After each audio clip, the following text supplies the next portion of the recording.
Hello everyone, my self Ajit Singh Bisht. आज हम पढ़ने वाले हैं इंडियन पॉलिटी और इंडियन पॉलिटी के अंदर हम पढ़ रहे हैं कमीशंस। और हम पढ़ चुके हैं संघ लोक सेवा आयोग, इलेक्शन कमीशन। तो आज हम संघ लोक सेवा आयोग के आगे पढ़ेंगे, स्टेट पब्लिक सर्विस कमीशन। देखिए बच्चों, जैसे संघ लोक सेवा आयोग एक देश के अंदर पूरे देश के लिए होता है, वो ग्रुप ए और ग्रुप बी की वैकेंसी करवाता है, ठीक है ना। ऐसे ही राज्य के अंदर राज्य लोक सेवा आयोग होता है, जिसे हम बोलते हैं SPSC, state public service commission. देखते हैं इसके जनरल प्रोविजन, साधारण बातें क्या क्या है इसकी। देखिए, जनरल प्रोविजन की बात करूं तो पहला पॉइंट है आर्टिकल 315 में SPSC मतलब स्टेट पब्लिक सर्विस कमीशन के बारे में बताया गया कि राज्य के अंदर क्या होगा, एक SPSC होगा। और जब ये आर्टिकल में इसका जिक्र हुआ है तो उसका मतलब ये क्या, ये संवैधानिक संस्था है, क्योंकि मैंने आपको बताया जिसका जिक्र संविधान में होता है उसे हम बोलते हैं संवैधानिक संस्था, मतलब कॉन्स्टिट्यूशनल बॉडी बोलते हैं, ठीक है ना। ये स्टेट रिक्रूटिंग एजेंसी है, मतलब राज्य के अंदर ये राज्य भर्ती एजेंसी है। ये ग्रुप बी की रजिस्टर्ड और ग्रुप बी की नॉन रजिस्टर्ड वैकेंसी निकालती है। कभी कभी ग्रुप सी की भी निकालती है। तो ग्रुप सी की जनरली निकालती नहीं है, मैं कभी कभी निकालती है। कब, इसका भी बहुत अच्छा एग्जाम्पल है हमारा उत्तराखंड।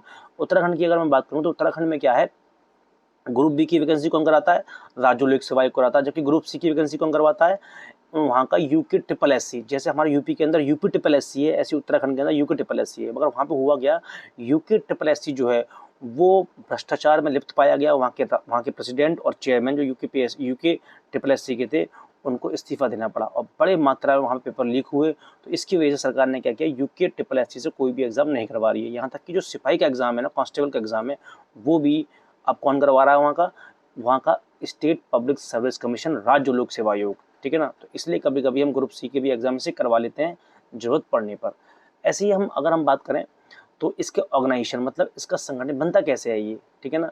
तो SPSC के अंदर एक तो होता है चेयरमैन और कुछ होते हैं मेंबर्स। और जो ये मेंबर होते हैं इनकी संख्या तय नहीं होती। इनकी संख्या जो नंबर डिसाइड करते हैं वो करता है गवर्नर। तो नीचे लिखा हुआ भी है कि नंबर डिसाइड बाय गवर्नर, मतलब जो मेंबर्स होंगे इनकी कोई संख्या तय नहीं होती।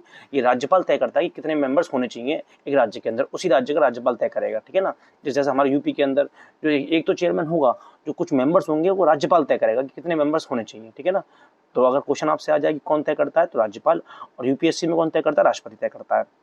योग्यता की मैं बात करूं, क्या योग्यता होती है चेयरमैन की और मेंबर्स की, इन दोनों की योग्यता क्या होती है, मतलब आधे से अधिक मेंबर को 10 साल या अधिक का क्या हो, पब्लिक सर्विस का एक्सपीरियंस हो। पब्लिक एक्सपीरियंस का मतलब होता है कि जैसे कोई IAS रहा हो, IPS रहा हो, ठीक है ना। तो ये पब्लिक सर्विस में आती हैं चीज़ें, ठीक है। इनका अनुभव हो तो ऐसे लोगों को हम चेयरमैन या मेंबर्स बना सकते हैं, ठीक। नेक्स्ट देखते हैं। अब SPSC के आगे बढ़ते हैं। तो SPSC का चेयरमैन और मेंबर को गवर्नर अपॉइंट करता है, जबकि UPSC को राष्ट्रपति तय करता है। UPSC के चेयरमैन तो और मेंबर तो राष्ट्रपति तय करता है। यहाँ पे कार्यकाल टर्म जो है वो 6 साल और 62 वर्ष की आयु तक है। जबकि वहाँ पे जो कार्यकाल था UPSC में 6 साल और 65 वर्ष की आयु तक था। तो 6 वर्ष और 62 वर्ष की आयु का मतलब यहाँ पे क्या है, या तो 6 साल तक कोई रहेगा या वो 62 वर्ष की आयु तक रहेगा। जो पहले हो उस हिसाब से वहाँ रहना पड़ता है, ठीक है ना। मान लीजिए अगर कोई 60 साल में बना है तो 2 साल रह पाएगा चेयरमैन या मेंबर्स, ठीक है ना।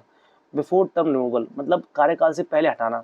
कार्यकाल से पहले क्यों हटाएंगे, अगर कोई चेयरमैन कुछ मिसबिहेव कर दे, संविधान का उल्लंघन कर दे या अपने कर्तव्य को पालन न करे, तो उसे हटाने का प्रावधान तो होना चाहिए। तो इसे वैसे ही हटाएंगे जैसे सेम एज UPSC चेयरमैन, जैसे UPSC के चेयरमैन को हटाया जाता है। वो मैंने उस क्लास में पढ़ाया है आपको, तो वहाँ जाकर देख लीजिए, ठीक है।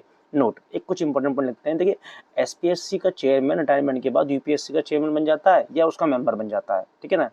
क्योंकि UPSC बड़ा है SPSC से। फिर क्या, SPSC अगला पॉइंट, SPSC का जो मेंबर होगा ना रिटायरमेंट के बाद, जो मेंबर होगा या तो वो UPSC का चेयरमैन या मेंबर बन सकता है या SPSC का चेयरमैन बन जाएगा, ठीक है ना। तो ये कुछ बातें थी जो मैंने आपको पढ़ा दी। अब अगली बार पढ़ेंगे नेक्स्ट टॉपिक, नेक्स्ट कमीशन। आज के लिए इतना ही, थैंक यू।